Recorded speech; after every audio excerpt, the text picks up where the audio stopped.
morning, good afternoon, good evening, everyone, depending on what time zone you're calling from or calling in from. I'm honored to be here to talk about a topic that's reshaping cybersecurity in 2025, and that is red team realities, ethical hacking for modern defenses. Over the last 20 years, I've worked at the intersection of incident response, risk management, and executive leadership, helping organizations not just defend, but adapt. My passion has always been translating cyber risk into business strategy and testing real world resilience, not just technical compliance. So I studied at Morgan State University, later earning a master's certificate from Villanova University, where I learned to think beyond tools and start designing systems that endure. Throughout my career, I've had the privilege of serving as a virtual CISO, AVP, senior director, and lead auditor, supporting global enterprises across insurance, pharma, healthcare, government, retail, and consulting. I've built and led programs around governance, incident response, digital forensics, and AI-driven threat defenses, bridging that gap between technical depth and executive decision-making. And obviously, cybersecurity never stands still, neither should we. So I continue to grow through certifications that span through a full spectrum. And that's in leadership and strategy, forensics and technical, audit and compliance, cloud and management, and AI and emerging tech. And so today we're going to be digging into how ethical hacking and red teaming have evolved from isolated technical exercises into strategic business enablers, testing not just systems, but people, processes, and decision-making under pressure. So thanks again for joining me. Let's dive in. For today's agenda, what we'll be covering is, we're going to start off with red teaming and why it matters in 2025. Moving beyond pen testing to test people, processes, and technology together. From there, we'll dive into the value of red teaming, understanding modern threats, adversarial evolution, and the human factor that drives resilience. Next, we'll look at red, blue, and purple collaboration, right? How cross-teaming synergy transforms defense and strengthens detection. And then we'll shift into building a sustainable program, right? Establishing governance structures, clear rules of engagements, and to ensure long-term maturity. After that, we'll explore the legal, the ethical, and operational foundations, really emphasizing responsible adversarial simulation, and the red team lifecycle from recon to impact. We'll then follow with tools and telemetry, examining modern tradecraft, key data sources, and how to close persistent detection gaps. And then we'll connect to a executive impact. How do we translate technical findings into business risk that really define the metrics that actually matter? And then from there, we'll look ahead into the AI-driven future.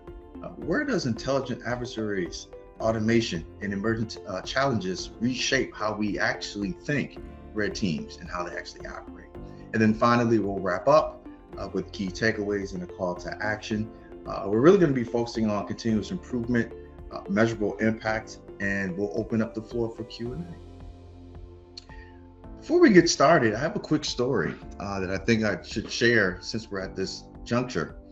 During a red team engagement for a global enterprise, our goal wasn't to exploit a single vulnerability, it was to test the organization's people, process, and perception. In the first week, we didn't break through firewalls or 0 days. We got in through trust, one well-crafted phishing email, and a single phone call. Within hours, we had valid credentials and remote access into production systems. Here's the twist. The security stack was solid. They had MFA enabled, they had SIM coverage that was active, and they had a fully deployed EDR. But one human decision under pressure opened the door. And that's the reality of red teaming today. It's not about breaking into systems, it's about revealing how resilient your organization truly is when the pressure hits. In today's session, it's about that intersection: ethics, execution, and evolution. How red teams help CISOs and defenders build resilience through threat emulation and real world testing, right? It's not just about theory, but lived experience. So let's get into what ethical hacking for modern defenses really means.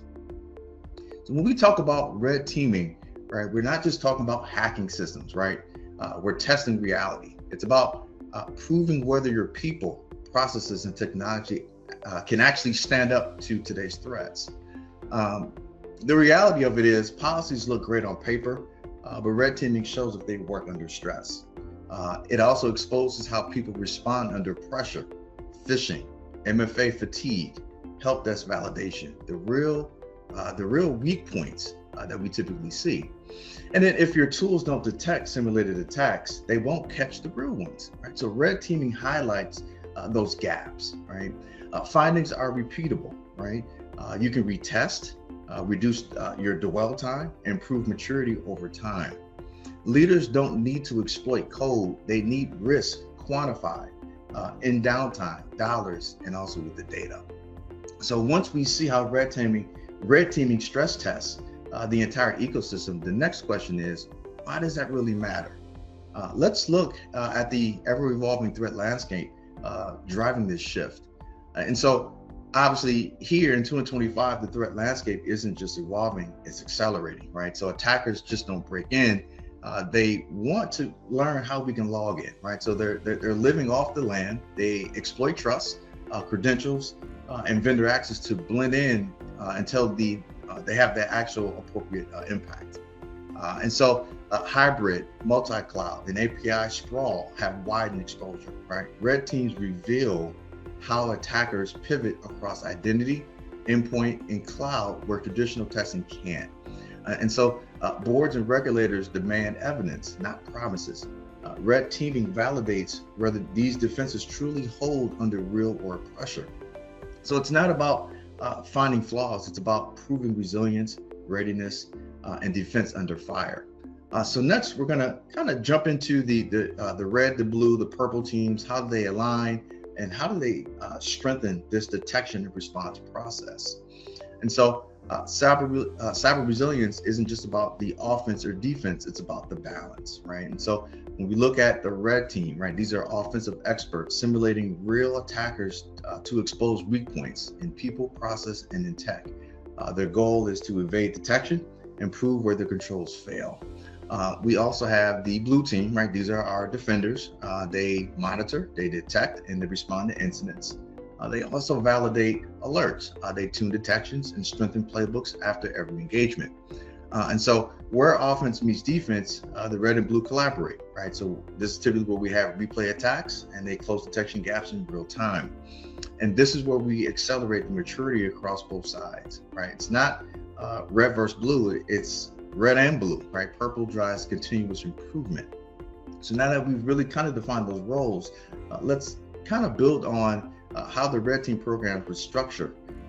They understand the governance and also loop into measurable impacts. So pen testing versus threat emulation, this is typically this is when people think red teaming is often just a physical or some type of execution of physical exploit. So pen testing typically is scans for weaknesses in a scoped time box engagement. So think about this like an annual checkup, right? It's going to verify known vulnerabilities and control effectiveness.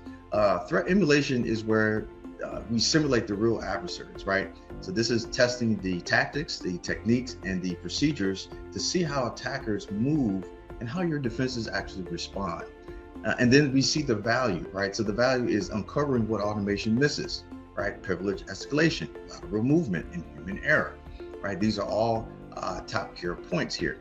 And then the outcome is improved detection, redefined controls, and measurable resilience gains. We also have basic risk assessments where we actually understand what actually should take place and what we've really explored. And then we have continuous improvement, right? So while pen test asks, are we secure today? The threat emulation asks, can we stay secure tomorrow, right?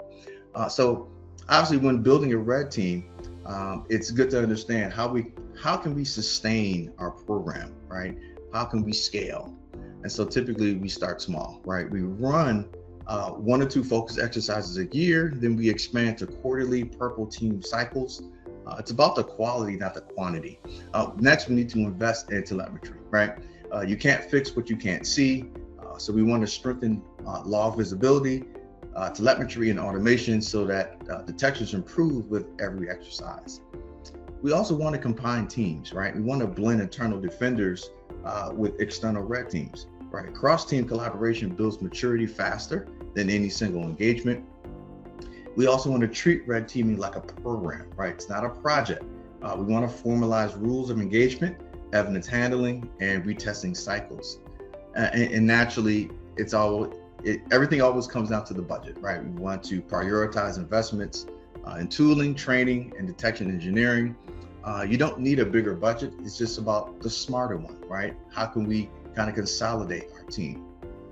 Next, we'll shift into the ethical operation foundations, how we can govern the red team operations responsibly while testing the limits. But first, when building a red team program, sustainability matters more than scale, right? And so obviously we need to understand what is the legal ramifications behind any program. And so obviously we need to understand what are the written rules of engagement, right? And so this is where we can scope assets. We can look at how we escalate and what written documentation do we have to move forward. We then have to get a signed approval. Typically, this is going to be from a executive governing body, typically a CISO, could be a CFO, COO, or even the CEO before we actually go through any testing for ethical hacking procedures.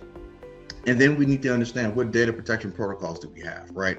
Are we looking for PHI or PI information?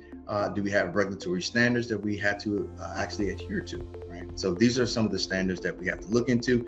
And then safety and outage controls, right? What are they, right? Do we need to look at some schematic diagram, right? Prior to actually entering a facility, right?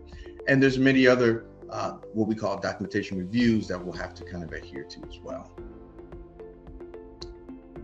And so here we look at the life cycle, right? So obviously when we talk about red teaming, we have to understand what life cycle are we actually adhering to. But first, typically there's a mission and objectives, right? Every engagement starts with the intent. What are we testing? People, processes, or technology? The mission defines business impact, not just technical targets. And this is where recon comes in, right? This is where the intelligence gathering begins. The team typically will collect data through OSINT, social engineering, and scanning to understand how the environment truly works. And so using phishing, credential stuffing, or supply chain exploits, the team simulates how real attackers get their first foothold. Typically after that, we'll have lateral movement and privilege escalation. Once inside, the goal shifts to stealth and to reach. The red team typically involves laterally, escalates privileges, and tests how long it takes defenders to detect unusual activity. The next stage would be the exfiltration and impact. Finally, the sensitive data is simulated as being extracted. This isn't about theft, it's about validating that detection, containment, and its actual response. And then from there, we'll look at the technical side, right? What tools, telemetry, the tradecraft of modern teams typically will rely on, and that will lead us to our next slide, which is the high value attack paths, right? And these are the pressure points adversaries target, the fastest routes typically to the impact. Compromise single sign-on over permissive tokens or weak MFA. Once identity is owned, everything else follows, right? Typically, we also will see misconfigured connectors, stale tokens, and service principals, which provide silent entry points into your environment. We also will see cloud misconfigurations, and this is typically where open storage or IAM roles or exposed metadata endpoints accelerate the privilege escalation. We also will see Active Directory weaknesses, and this is weak SPNs, unconstrained delegation, and exposed admin accounts, which enable lateral movement and persistence. We also will see supply chain and third-party risk, and this is typically where vendors and integrations are typically the back door. And this is where attackers often enter through a partner, not your perimeter. Quick note up front, everything here is used under strict legal rules, executive approval, and clear safety controls. These are just simulation tools, not for instruction. And so typically some of the tools when we need to breach a facility are what we call key clones and lockpicks. These are used in controlled physical tests to validate locks and facility response. Say we simulate a forced or covert entry to see how people and alarms actually react. We will be using some type of lockpick. The second tool is what we call a RFID cloner and proximity reader. Now, these emulate badges to test physical access and MFA controls. Say if a badge system is weak, attackers walk right in. This proves that actual point. The next tool is what we call a mini camera and an RF detector. Now, this particular tool maps surveillance. It finds hidden transmitters. It also collects physical intel. We also have fake badges and uniforms, and these are used for impersonation, tailgating exercises to test the staff diligence and visitor protocols. And then we have what we call a glass breaker and ladder, right? Obviously to control entry tools for perimeter that breach drills and response and time validation. And so we use these tools obviously to kind of simulate, in reality what could take place should we get breached. But these tools they only prove one thing: attackers exploit people, processes, and places, not just code. Next, we'll show how these TradeCAD feeds and telemetry and detection, so that teams can actually level up to the next level. Some of the detection starts with visibility. The right data makes all the difference, right? And so when we talk about telemetry pipeline, what are we saying? How do we ingest network, right? How do we ingest cloud, app, and log data, right? These are pipelines for health and faster detections. Next, we have authentication logs, right, which capture, single sign-on, privileged sessions, and identity shows the first signs of the compromise. We also have endpoint telemetry that track processes, command line, and file activity, and also the endpoints that tell the true story. So again, these are some of the, and there's many other collection points, but these are some of the main ones that you would typically run into. Some of the common blue team detection gaps typically are with the missing logs, right? So these may be cloud APIs, DNS, currently events not collected or retained. No logs equals no evidence, right? We also see east-west blind spots, right? And this is typically where we have little visibility inside the network. And so lateral movement goes unseen without segmentation to the NDR. We also see identity telemetry gaps, and this is incomplete single sign-on, session logs, missing privileged signals that let credentials abused slip by. We also have alert fatigue and poor tuning, and this is typically where noise buries the signal. And then the analysts may stop trusting those alerts that matter, and that's a huge concern. We also have no detection engineering, and so typically detectors aren't just mapped to attack MITRE framework or behaviors, so coverage can't be measured, right? So typically we need to be mapping to standards, right? Some type of framework. And then last, we have weak correlation, right? This is where SIEMs treat signals in silos, endpoint, network, and authentication data aren't stitched into the attack story. In other words, there is no direct signals or alerting from the SIEM. In other words, on top of that, we have the wrong rules, right? We don't have the appropriate rules that are actually in place. And so these aren't just gaps. They aren't just finger pointing, but they're typically a checklist for improvement, right? So red teaming's real value, it's not always about the exploit. It's about how we tell the story, right? So once we have all of our results, we turn the findings into impact, right? Payroll, data access in 4 hours, undetected, says more than privileged escalation found. If it's risk farming, this typically translates technical issues into a business language, where we're talking about exposure, likelihood, and the consequences tied to continuity and trust. And then we have stakeholder engagement, right? And this is where we partner with defenders, compliance, and leadership to turn findings into a progress, not friction type of relationship. So obviously, again, we have the executive summary. So once we kind of have rendered our red teaming efforts, we have to communicate that.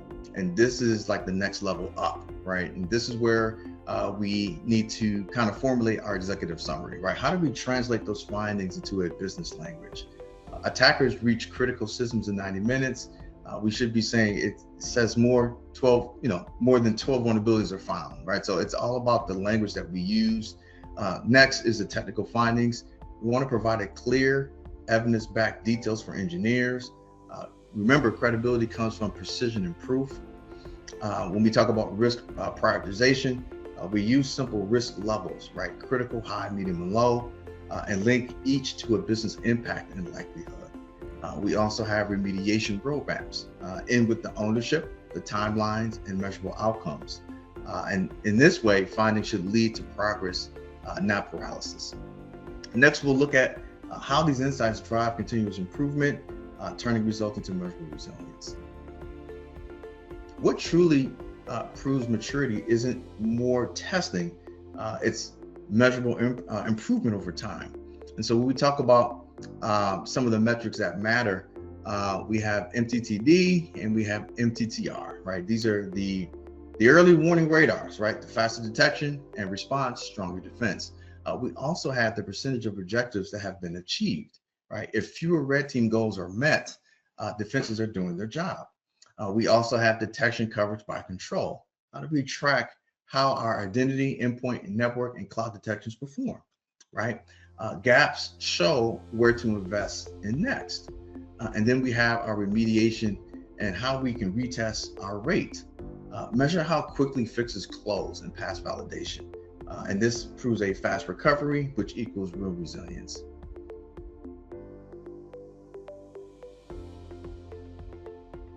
This roadmap shows how red teaming evolves from off tests to an adaptive, intelligence-driven discipline that shapes business and strategy. And so when we talk about reactive testing or ad hoc, we're talking about reactive testing after incidents or audits with limited visibility or lessons learned. We then get into the basics, right? How do we, test, right? Do we have a periodic pen test that validate controls but remain checklist focused, not intelligence led?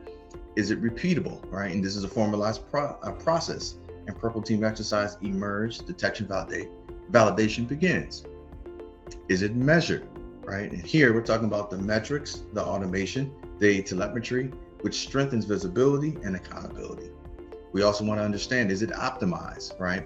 Continuous testing and near real-time collaboration between the red and blue teams. Is it adaptive? AI and automation drive dynamic testing. Resilience becomes data informed and strategic. So obviously, we've talked about some of the good and bad of the red teaming, but let's kind of drill in a little bit more with some of the challenges with red teaming and honestly with the emergence of AI, right? So red teams are entering a new frontier, right? So where AI, automation, and physical tradecraft coverage kind of meet, the challenge isn't speed, it's adapting intelligently, right? And so when we think about AI-powered attacks, this is where adversaries are now automating recon, phishing, and exploits. Red teams must simulate these capabilities responsibly and ethically. IoT and smart systems blur cyber and physical lines. Batch cloning, sensor tampering, and facility bypasses now expose digital assets. And so modern red teams blend AI tools with social engineering and physical methods, while defenders must strengthen telemetry and automation for hybrid threat detections.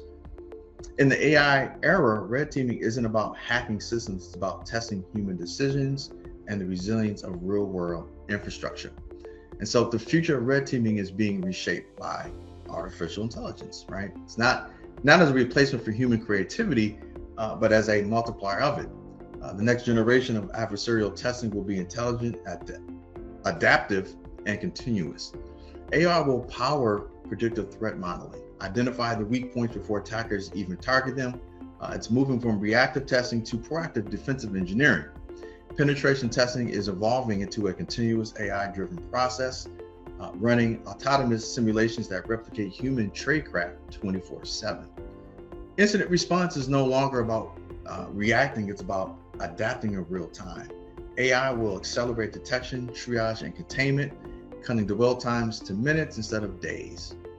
AI-driven analytics will help continuously strengthen defensive postures, learning from every red team test, every log, every anomaly. The emergence of AI doesn't make red teams obsolete, it makes them essential. The question isn't if we adapt, but how fast we evolve alongside the technology we test. Thank you for joining me today to kind of review the actual red teaming components and how they have really evolved. And now I'll open up the room for general questions.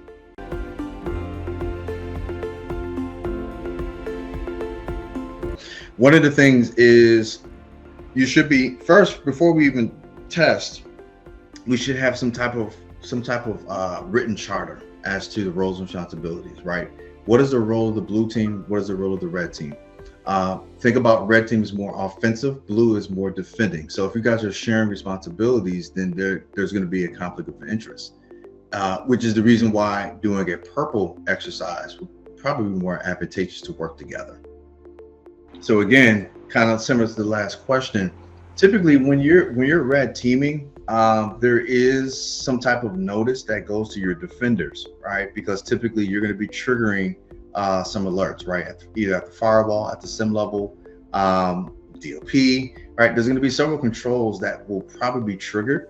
And so usually if this is internal, right? Now, if you're an MSSP or you're a vendor and you're pen testing a enterprise, they usually don't tell you, right? Because they're actually trying to understand your environment. But if this is internal, there's typically some type of notification to alert the appropriate teams that yes, we are testing.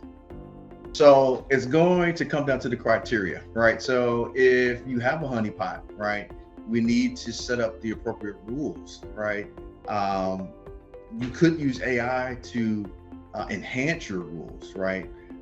So again, think about how the adversary thinks. Think about, why do we have a honeypot? The honeypot is there so that we can simulate or understand the attacker. And so with AI, we can enhance how the adversary would respond with a better criteria. In other words, better rules to kind of lure in that adversary. It's a slippery slope, right? I always have been more for the external. Why? Because there's no bias, right? Typically, you get a better result with an external entity than an internal. Internal entities usually overlook. Perhaps I have a friend or best friend who's in this department. I'm going to overlook a vulnerability, right, or control, right? So to answer that question, yes, external is always the way. Not to say that you don't have the aptitude to do it internally, but you're going to get a better output going the external route.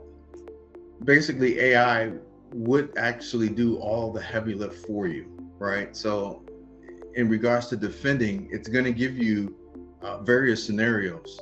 So think about, we're looking for, quishing, right? So quishing attacks, for those who don't know, this is the QR code attacks. We're seeing a highly population of QR codes being attacked. So if a adversary is looking at how they can attack a QR code, we should be setting up different capabilities at the endpoint level, also at the SIM level, at the firewall level, depending on how the organization is actually set up. AI will enhance that with better rule sets.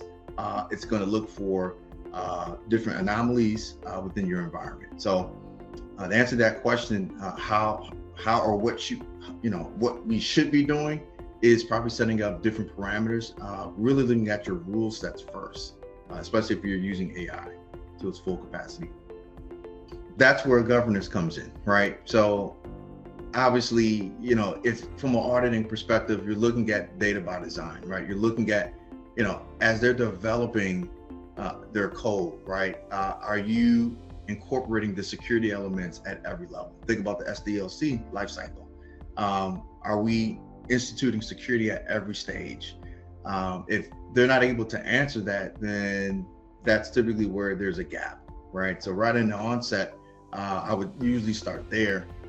If not, then we would have to regenerate various parameters to include the security at each stage. That's probably the easiest approach. I mean, it goes much greater in depth, but it's more of a governance concern at that point, making sure that we have security at each stage. So as we talked about in today's exercise, red teaming is more or less an approach. And again, we talked about people, processes, procedures, right? And it's not always about the offensive side. Pen testing is really on the offensive side, right? So what are the techniques I can utilize to kind of infiltrate your environment, right? Whatever the industry it is, there's going to be various methods that can be used, right? And we actually talked about some of the tools that we can use, even getting into a data facility to get access to a server, right? That would be more of the physical pen testing. But keep in mind that red teaming is more of a methodology, right? When you say red teaming, it's very ambiguous to a certain degree. But again, for the purposes of this webinar, we talked about procedures, people, processes. I'll take the second half of that. So the gray hat hacker, somebody with a little bit of information about their target. White is having all the information, black has no information, right? So how does that impact a red team professional? Well, if somebody has information about your enterprise, that's a major concern, right? So they have probably some type of credentials to implement your environment, to log in. They probably have some domain controllers. They probably have various IP ranges, internal IP ranges. They probably have firewall settings. I mean, they're going to have a lot of detail, right? So it's hard to sleep at night knowing somebody has information potentially that can impact our organization. So it's not a good thing.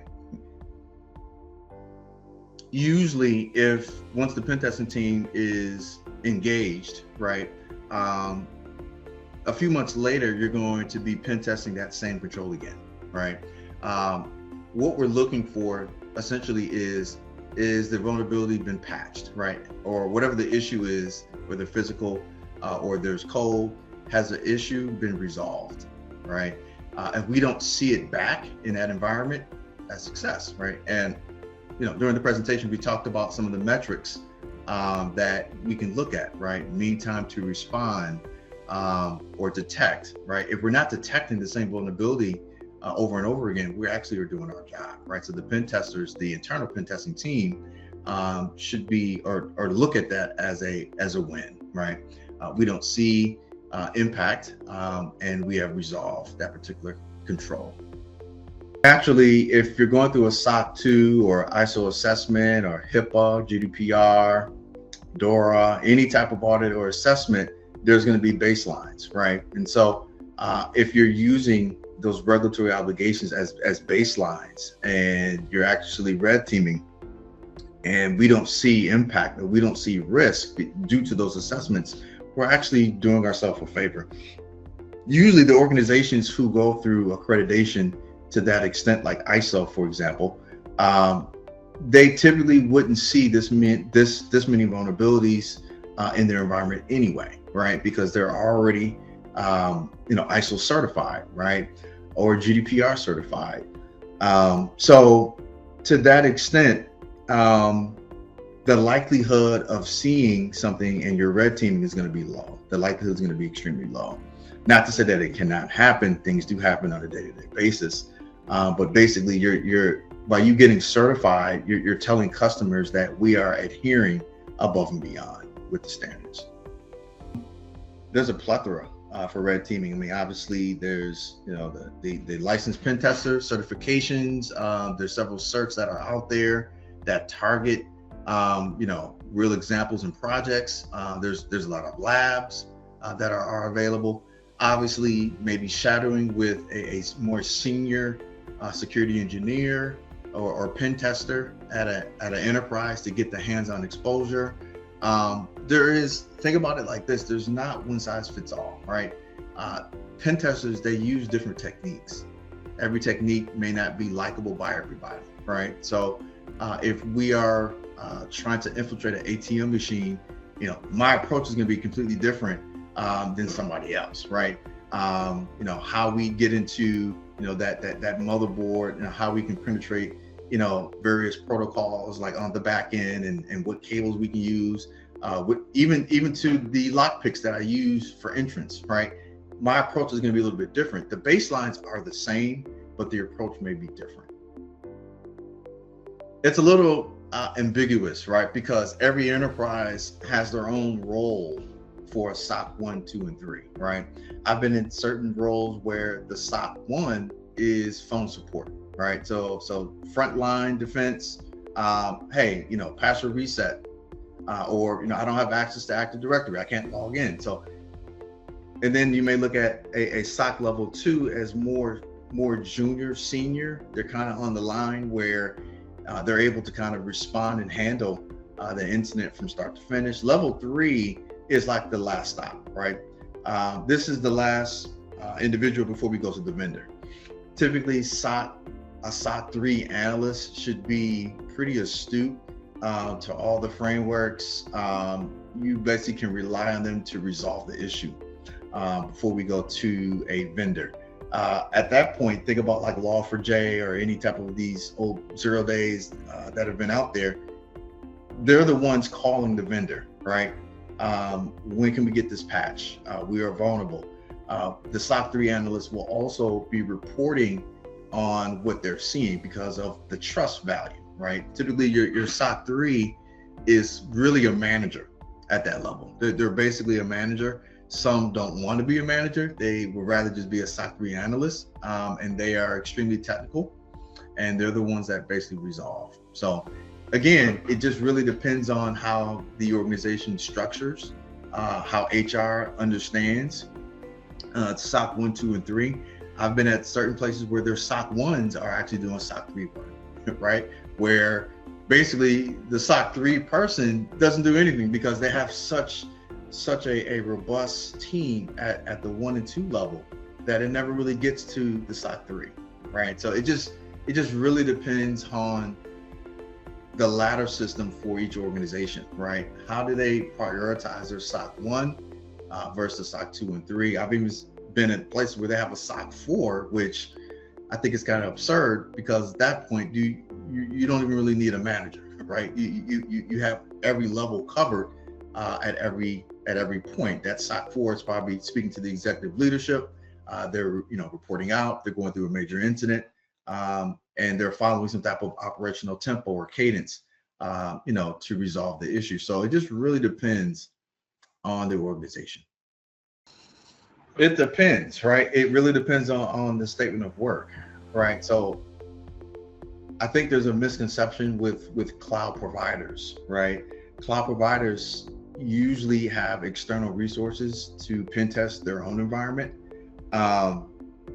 Some don't. It just really depends on how they prioritize the risk. What is the risk appetite for these cloud vendors or providers?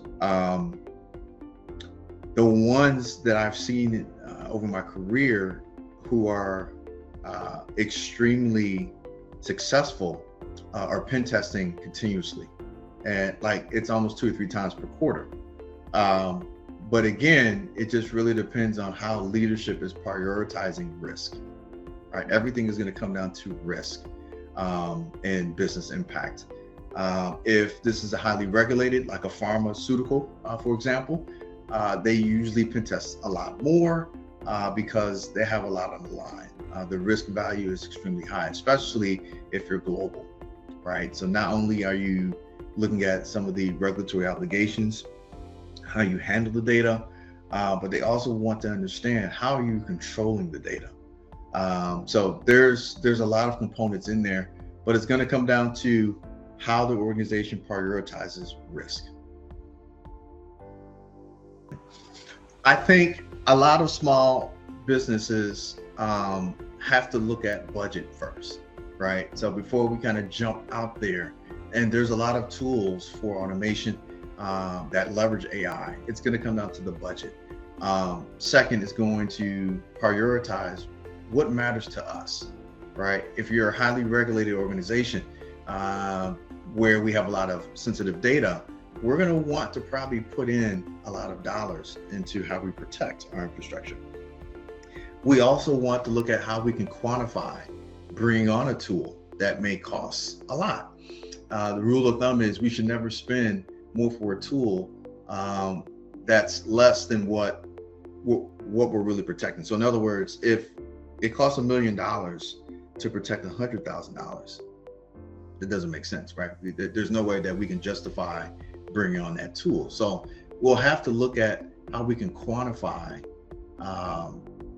bringing on a specific tool. And there's a lot of metrics, there's a lot of methodologies that can be used to kind of provide information to our leadership, our stakeholders and our steering committee as to why that control is necessary. Now, if the control is 50,000 and we're protecting 100,000, then that makes sense, right? We're actually almost discounting that to a certain degree, where we're able to certainly save a lot to protect our reputation and any business impact that may come. Now, keep in mind, if there is a major incident where data is exfiltrated from one place to another, the cost may be a whole lot more. And then at that point, we need to look at cyber insurance, right? So there's a lot of caveats to that particular question, but it just really comes down to how we prioritize risk and what is our budget, right? Before we even look at any control, we need to look at what are we willing to pay for that control. Yes, AI can be used to help red teams and also for the adversaries as well. What's going to come down to is the type of rule sets that we have in a lot of our tools, right? But keep in mind, the adversaries also know that as well. So this will always be a uphill battle. I always make this analogy. It's not really the tool that's the issue. It's thinking like the attacker, right? So we have to think like the attacker. Where are our crown jewels, right? Why do they want these tools or our crown jewels? Or why is it that they want to impact us in a certain type of way? And so once we understand or have a good idea of what their motives may be, then we can kind of assess and implement compensating controls that may kind of protect us to a certain degree. But to answer that question in more depth, I would say that there are various tools out there that could assist with detecting a little bit smoother. There are tools out there that have better behavioral analytics, heuristic capabilities. There are tools out there, especially at the DOP level, that can assist with tagging data, so that we're able to get triggered faster before data actually exfiltrates. So there's a lot of due diligence for a lot of organizations, but again, it's going to come down to, do we have the personnel, do we have the budget, and are we prioritizing our crown jewels?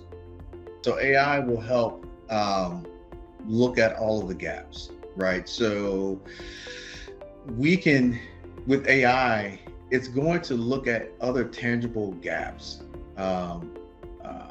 that the average SOC personnel may not see, right?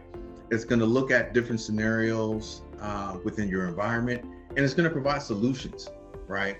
That will help any SOC or IR team, to improve their posture. On top of that, think about AI as a tool, right? It's a tool to assist and make our maturity even stronger, right? Enhance our capabilities, right? Enhance our knowledge onto most of these threats that we're seeing today, right? So there's going to be a combination of things. There's no right or wrong approach. There's no yes or no answer, but what I can say is AI will certainly enhance the capabilities at all levels.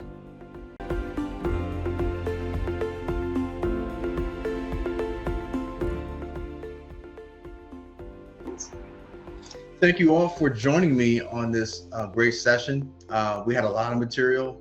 We certainly tried to condense it down, but certainly reach out to me on LinkedIn if you have any additional questions. And I look to speak forward, or to say, I look forward to the next session coming up pretty soon. So thank you all for joining, and have a great rest of your day.